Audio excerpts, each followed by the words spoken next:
Kemudian masalah keempat, menjawab bahwa agama Islam tidak sempurna.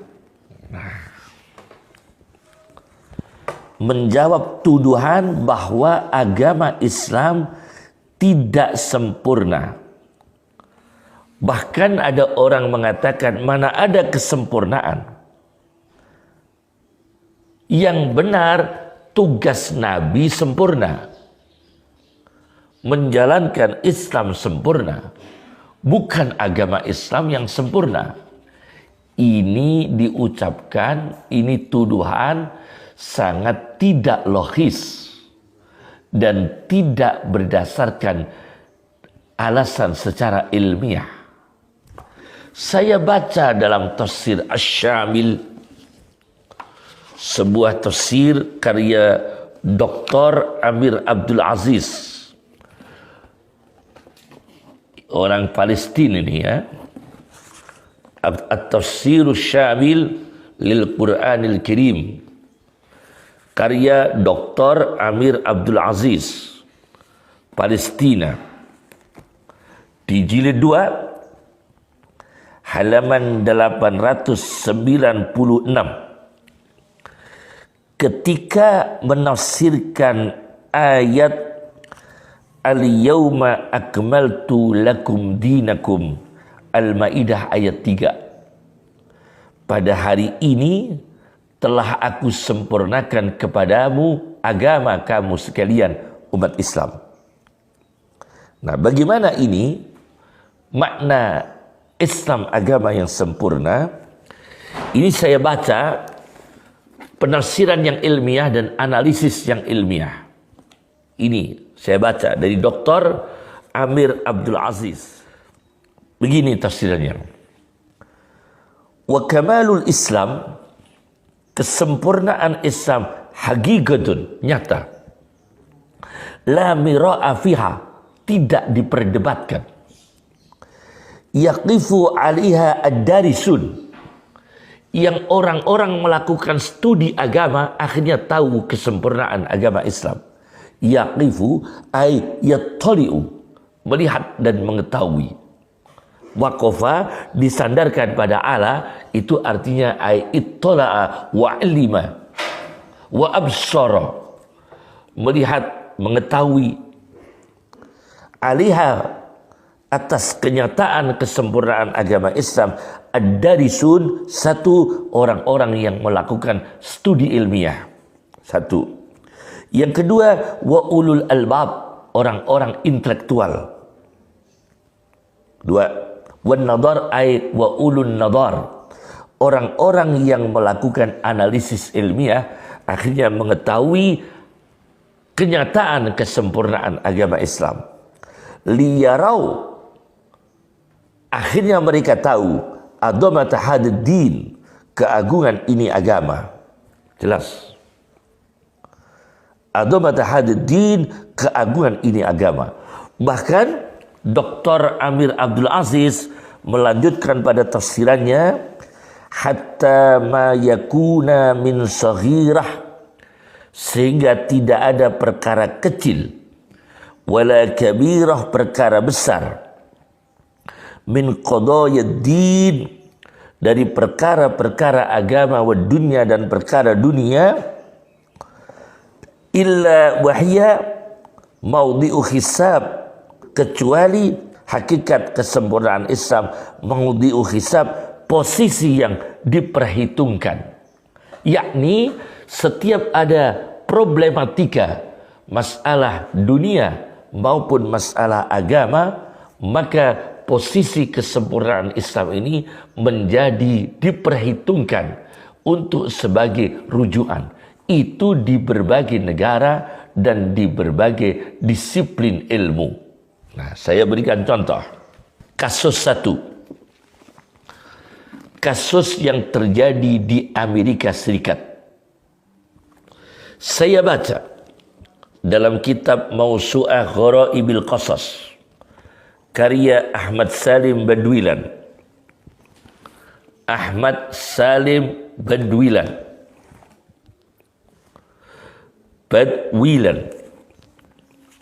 halaman 171, 172, kasus di Amerika Serikat. Ada salah satu rumah sakit di Amerika Serikat. Terjadi ada 2 bayi yang lahir. Perawat yang di sana lupa memberi gelang.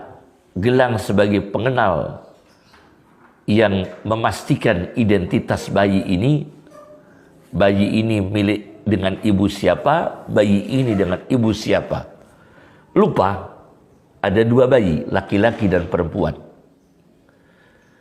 Belum diberi gelang, campur. Dan perawatnya lupa. Ini dengan ibu siapa, ini dengan ibu siapa. Nah, maka menjadi masalah besar ini. Tidak boleh keliru.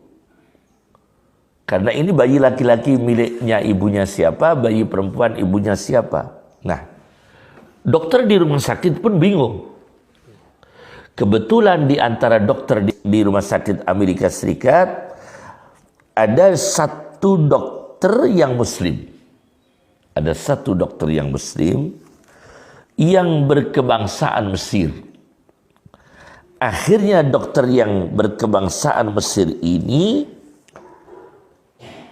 punya inisiatif untuk berkonsultasi dengan salah satu ulama Al-Azhar, pakar Islam. Pergilah meninggalkan Amerika Serikat dokter Mesir ini menuju negara Mesir dan bertemu dengan seorang ulama Al-Azhar. Lalu menceritakan masalah yang terjadi di rumah sakit Amerika Serikat. Ada 2 bayi laki-laki dan perempuan, tidak diketahui mana yang ibunya laki-laki, mana yang ibunya perempuan. Apa kata ulama ini? Karena ulama ini bukan ahli kedokteran, bukan sains, bukan medis, tetapi ahli syariah. Ulama ini dengan izin Allah melantunkan satu ayat yang menjadi inspirasi dokter. Ayat yang dibaca adalah lizzakari mislu haddil unsayain, bahwa laki-laki mendapatkan bagian sama dengan bagiannya 2 perempuan. Satu laki-laki mendapatkan bagian sama bagiannya 2 perempuan. Berarti lebih banyak bagian laki-laki, 2 kali bagiannya perempuan. Ayat ini dibaca oleh seorang ulama Al-Azhar. Dokter ini pamit. Luar biasa ini. Kesempurnaan agama Islam. Ayat ini telah menginspirasi. Akhirnya dokter Mesir ini pergi lagi ke Amerika Serikat dan melakukan analisis. Ibu 2 bayi itu, perempuan dan laki-laki. 2 ibu itu diteliti oleh dokter Mesir. Satu penelitiannya adalah tentang ukuran susu yang keluar dari ibu. Nah, mana yang terbanyak? Kamiyatul halib, jumlah susu yang keluar dari tetek ibu yang punya bayi laki-laki ialah berlipat. Ala anna kamiyatul halib fi sadi ummi zakari, jumlah susu yang ada di tetek ibu bayi laki-laki, di'ful gammiyah, berlipat jumlahnya inda ummil unsa, daripada yang ada di sisi ibu bayi perempuan. Satu. Kemudian yang kedua, analisis yang kedua, dilakukan penelitian. Wa anna nisbatal amlah, dan sesungguhnya persentase garam persentase garam, wal vitaminat, dan ukuran vitamin, allati yahtawiha khalibu ummi dzakar, yang ada pada susu ibu laki-laki, hiya aidan, begitu juga, di'fu ma inda ummil unsa, berlipat daripada kadar garam dan vitamin yang ada pada susu ibu bayi perempuan. Nah, analisa ini disampaikan oleh dokter-dokter yang lain. Subhanallah, dokter di Amerika Serikat menerima dengan analisis itu. Maka bayi laki-laki diberikan kepada siapa? Pada ibu yang air susunya lebih banyak, kemudian zat garamnya lebih banyak, vitaminnya lebih banyak. Bayi laki-laki diberikan kepada ibu yang air susunya lebih banyak dan garamnya lebih banyak, vitaminnya lebih banyak. Dan bayi perempuan diberikan kepada ibu yang susunya lebih sedikit, vitaminnya lebih sedikit, kemudian zat garamnya lebih sedikit. Ini ijtihad dan diterima oleh dokter waktu itu, dokter Amerika Serikat. Wa 'alal faur, seketika aslamat tabib al-Amrikiyu, masuk Islamlah dokter Amerika Serikat itu mendengar analisa ilmiah ini yang dihasilkan terinspirasi dari ayat Al-Quran. Jelas, kesempurnaan Islam itu banyak orang-orang yang melakukan studi mengetahui kesempurnaan Islam. Kasus 1. Kasus 2. Saya baca yang sama juga, kasus sama sekarang terjadi lagi di Amerika Serikat juga. Di Mausu'ah Gharaib Qasas karya Ahmad Salim Badwilan di halaman 191-192, ada orang Amerika Serikat, pengusaha besar, mengatakan aku memiliki kekayaan yang luar biasa dan di sisiku perusahaan-perusahaan berserikat, harta-harta yang melimpah. Tapi kenapa aku tidak merasakan bahagia? Ini pengusaha Amerika Serikat. Kemudian ceritanya adalah pengusaha Amerika Serikat ini punya pegawai orang India beragama Islam. Gajinya cuma sedikit, bekerja di perusahaan pengusaha Amerika tersebut.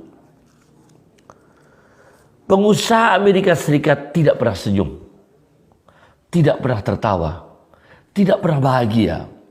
Gelisah sedih, tersiksa hatinya, tersiksa jiwanya. Tapi melihat pegawainya yang India, laki-laki India yang Muslim, kata pengusaha Amerika Serikat itu, setiap aku masuk, aku lihat dia senyum. Padahal aku orang milioner. Wa ana sahibul malayin. Aku orang milioner. Lam abtasim yauman minal ayyam.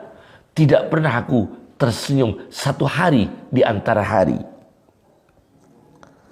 Akhirnya pengusaha ini menghampiri pegawainya yang berkebangsaan India beragama Islam, lalu bertanya, kenapa saudara ini dengan gaji sedikit, harta sedikit, buruh perusahaan, bisa senyum?